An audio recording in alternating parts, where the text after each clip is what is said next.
أعوذ بالله من الشيطان الرجيم بسم الله الرحمن الرحيم رب اشرح لي صدري ويسر لي أمري واحلل عقدة من لساني يفقهوا قولي ربي زدني علما اللهم أرنا الحق حقا وارزقنا اتباعه وأرنا الباطل باطلا وارزقنا اجتنابه ربي يسر ولا تؤسر وتمم بالخير اللهم صل على محمد وعلى آل محمد كما صليت على إبراهيم وعلى آل إبراهيم إنك حميد مجيد اللهم بارك على محمد وعلى آل محمد كما باركت على إبراهيم وعلى آل إبراهيم إنك حميد مجيد. کیا حال ہے آپ سب کا؟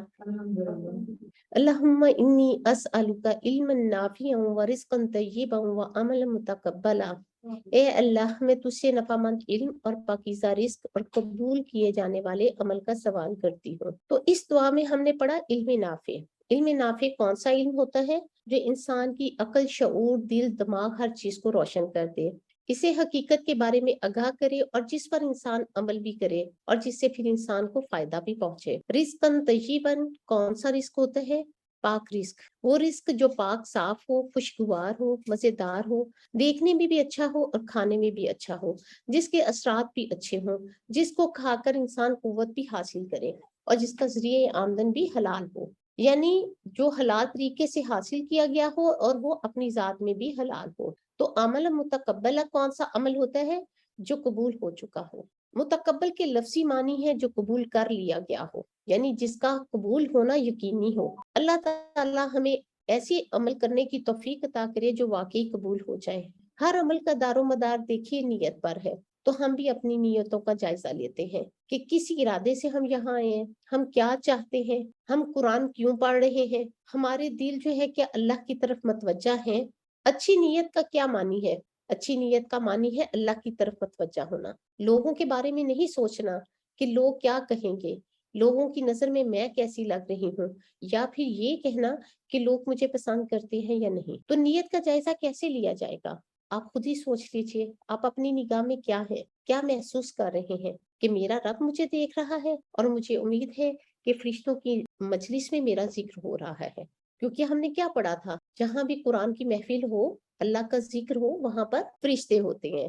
تو قرآن مجید پڑھتے ہوئے ہر روز ہمیں بھی ایسا ہی سوچنا ہے. مثلا قولوا للناس حسنا یا ایھا الناس اعبدوا ربکم، امر کا صیغہ ہے. تو امر کے صیغے میں کیا ہوتا ہے؟ احکامات آتے ہیں. تو اپنے لیے بھی نوٹ کر لیجئے کہ اللہ مجھ سے مخاطب ہے، اللہ مجھے حکم دے رہے ہیں، کیونکہ یا ایھا الذین آمنوا کہہ کر براہ راست ہم سے اللہ تعالیٰ خطاب فرما رہے ہیں، مجھ سے بات ہو رہی ہے. تو قرآن مجید پڑھنے کا مقصد پھر کیا ہے؟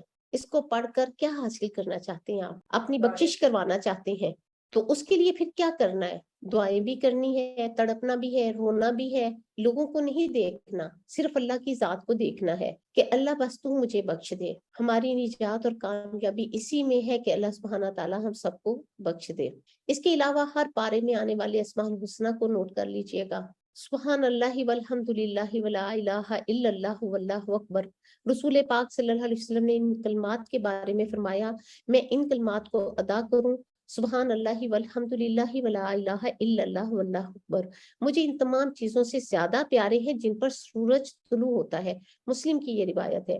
اے اللہ ہمیں بھی ان کلمات کو ہر چیز سے زیادہ محبوب بنا دے، ہمیں ان لوگوں میں شامل کر لے جو واقعی خوشی کے ساتھ، دل جمی کے ساتھ تیرا ذکر کرنے والے ہیں. اور قرآن مجید اللہ سبحانہ تعالیٰ کی کتاب ہے جو ہم سب کے لیے ہدایت کے لیے آئی ہے. تو اس کتاب سے پھر ہم نے کیا حاصل کرنا ہے؟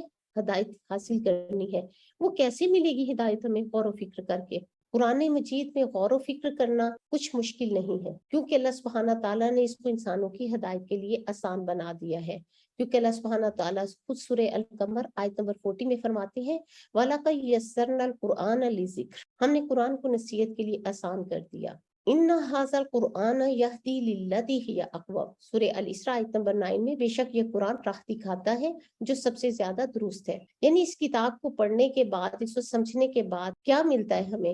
صحیح راستہ. وَيُبَشِّرُ الْمُؤْمِنِينَ، اور یہ مومنوں کو خوشخبری دیتی ہے، ان کے لیے بہت بڑا اجر ہے. لہٰذا اس کتاب کا پڑھنا، اس کے لیے تکلیف اٹھانا، غور و فکر کرنا، تدبر کرنا، کسی بھی قسم کی کوئی بھی محنت کرنا، یہ انسان کے لیے کیا ہے؟ اجر عظیم کا باعث ہے. لہٰذا ہم اس نیت، ارادے، شوق اور دعا کے ساتھ قرآن مجید پڑھیں گے کہ اللہ سبحانہ تعالیٰ ہمیں علم نافع عطا کرے اور عمل صالح کی توفیق عطا کرے اور اجر کبیر بھی عطا فرمائے۔ اللہ سبحانہ تعالیٰ نے اس کتاب کو ہم سب کے تک نبی صلی اللہ علیہ وسلم کے ذریعے پہنچایا۔ آپ صلی اللہ علیہ وسلم نے پہنچانے کا حق بھی ادا کر دیا۔ وَأُوحِيَ إِلَيَّ هَٰذَا الْقُرْآنَ لِأُنذِرَكُم بِهِ وَمَن بَلَغَ۔ سورہ الانعام آیت نمبر 19 میں اللہ سبحانہ تعالیٰ فرماتے ہیں کہ یہ قرآن میری طرف سے اس لیے وحی کیا گیا ہے کہ میں اس کے ذریعے تمہیں خبردار کروں اور انہیں بھی جن تک یہ پہنچے۔ تو آج ہم تک یہ قرآن پہنچ چکا ہے۔ اب ہم نے کیا کرنا ہے؟ سنجیدگی سے اس کو اختیار کرنا ہے، اللہ سے ڈرتے ہوئے اس کو پڑھنا ہے۔ یہ کتاب کوئی کھیل نہیں ہے، کوئی شاعری نہیں، کوئی ہنسی مذاق نہیں، سنجیدہ کلام ہے۔ لہٰذا اس کو سیکھنے کے لیے، سمجھنے کے لیے ہمیں سنجیدگی اختیار کرنی ہے، پھر اس کتاب کو پڑھ کر دوسروں کو بھی پہنچانا ہے۔ سورہ ابراہیم اللہ سبحانہ تعالیٰ آیت نمبر 52 میں فرماتے ہیں ھذا بلاغ للناس ولینذروا بہ، یہ تمام انسانوں کے لیے پیغام ہے تاکہ لوگ اس کے ذریعے ڈرائے جائیں، خبردار کیے جائیں، انہیں آگاہ کیا جائے، انہیں ان کے انجام کے بارے میں بتایا جائے۔ ھذا بیان للناس، سورہ ال عمران آیت نمبر 138، کہ یہ کتاب لوگوں کے لیے ایک بیان ہے۔ ھذا بصائر للناس، سورہ الجاثیہ میں اللہ سبحانہ تعالیٰ فرماتے ہیں کہ یہ کتاب لوگوں کے لیے بصیرت کی روشنیاں ہیں، اور یہی کتاب ہے جو ہمیں سیدھا راستہ دکھاتی ہے۔ وَأَنَّ ھَذَا صِرَاطِي مُسْتَقِيمًا، سورہ الانعام آیت نمبر 153 میں، کہ یہ ہے میرا سیدھا راستہ۔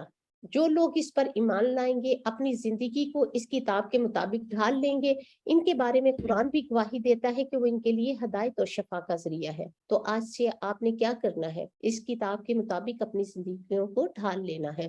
قُلْ هُوَ لِلَّذِينَ آمَنُوا هُدًى وَشِفَاءٌ، سورہ فصلت ہے آیت نمبر 44، کہ کہہ دیجئے ایمان والوں کے لیے یہ کتاب ہدایت اور شفا ہے۔ وَنُنَزِّلُ مِنَ الْقُرْآنِ مَا هُوَ شِفَاءٌ وَرَحْمَةٌ لِّلْمُؤْمِنِينَ، سورہ بنی اسرائیل ہے اور آیت نمبر 82 ہے، کہ ہم قرآن کے ذریعے سے وہ چیزیں نازل کرتے ہیں جو مومنوں کے لیے شفا اور رحمت ہے۔ اس کے برعکس جو لوگ ایمان نہیں لاتے ہیں، اس سے ہدایت حاصل نہیں کرتے ہیں، اس سے فیض حاصل نہیں لیتے، ان کے بارے میں سورہ النحل میں اللہ سبحانہ تعالیٰ فرماتے ہیں ان الذین لا یؤمنون بآیات اللہ لا یہدیہم اللہ، بے شک جو لوگ اللہ کی آیات پر ایمان نہیں لاتے، اللہ ان کو ہدایت نہیں دیتا۔ یعنی اس کتاب کو چھوڑ کر کسی اور چیز سے ہدایت حاصل کرنا چاہے گا تو وہ ہدایت نہیں پا سکے گا۔ تو ہدایت کی تو ہم سب کو ضرورت ہے، ہم سب اللہ کے راستے کی طرف، اللہ کی رہنمائی کی طرف جانا چاہتے ہیں۔ تو ہمیں رہنمائی کہاں سے ملے گی؟ سیدھا راستہ کہاں سے ملے گا؟ اس کتاب سے۔ ہم سب کو جنت کی تلاش ہے، جنت کا راستہ اسی کتاب سے ہمیں ملے گا۔ وَلَهُمْ عَذَابٌ أَلِيمٌ، ان کے لیے دردناک عذاب ہے، اور پھر پیغمبر بھی ان کے خلاف گواہی دیں گے۔ ان قوم اتخذوا ھذا القرآن مہجورا، سورہ فرقان آیت نمبر 30 میں، بے شک میری اس قوم نے قرآن کو چھوڑ دیا تھا۔ اللہ سبحانہ تعالیٰ ہمیں ان لوگوں میں شامل کرے جو اہل القرآن ہیں، ان میں نہیں جو اس کتاب کو چھوڑ دینے والے ہیں۔ آج ہم اسی نیت اور جذبے کے ساتھ قرآن مجید کا آغاز کرتے ہیں کہ مانگنے کی سب سے اہم چیز ہدایت ہے۔ ان نمازوں میں کم از کم 17 بار جو فرائض ہیں، ان میں ہدایت کی دعا مانگی جاتی ہے۔ پڑھتے ہیں نا ہم نماز میں کہ ہدایت سیدھے راستے کی جو جنت الفردوس تک ہمیں پہنچاتا ہے۔ حضرت علی رضی اللہ تعالیٰ عنہ نے فرمایا کہ رسول پاک صلی اللہ علیہ وسلم نے فرمایا یہ دعا جو ہے مانگتے رہا کرو، اللہم اہدنی وسددنی، اے اللہ مجھے ہدایت دے اور مجھے سیدھا راستہ دکھا۔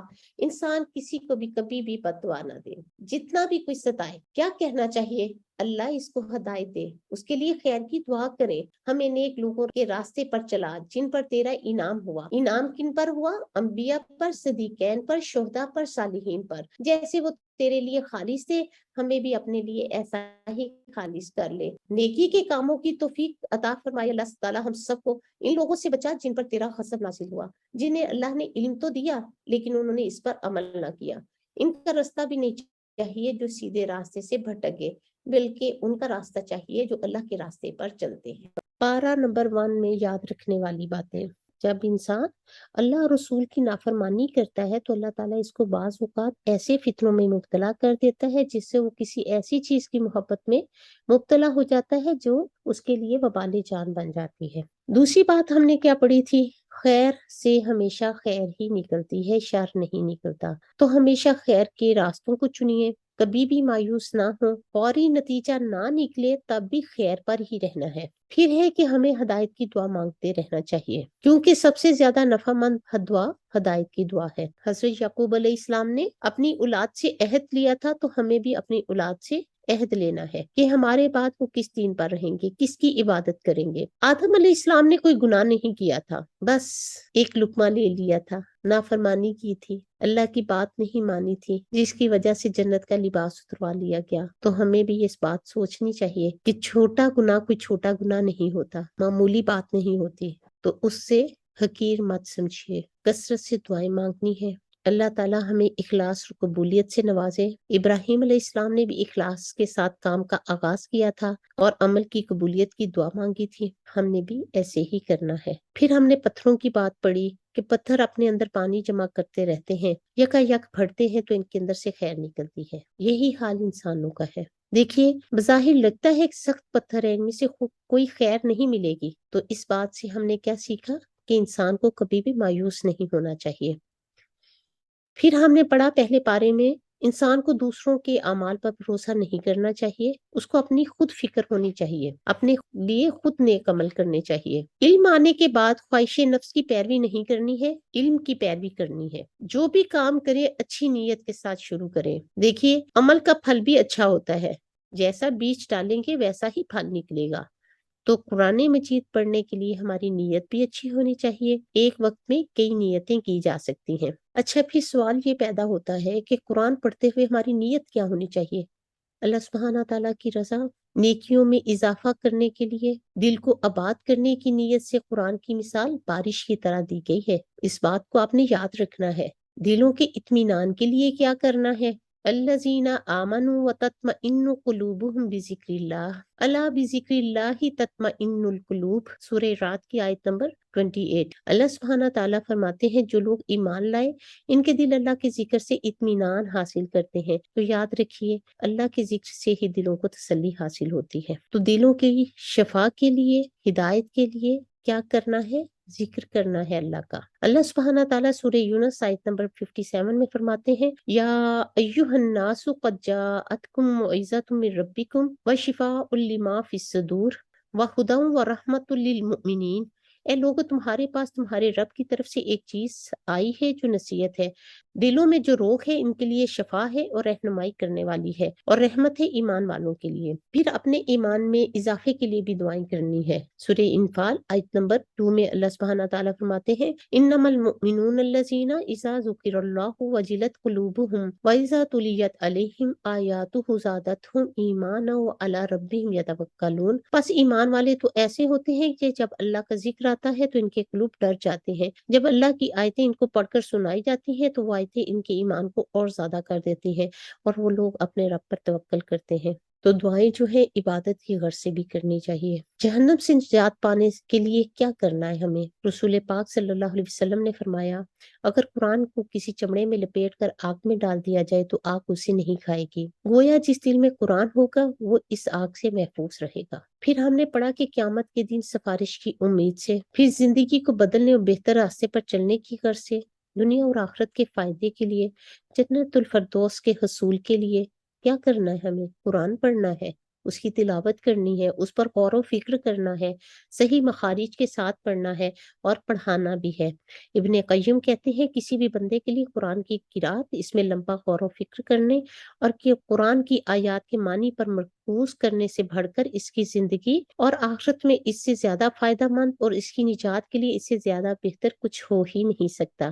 وآخر دعوانا ان الحمد للہ رب العالمین۔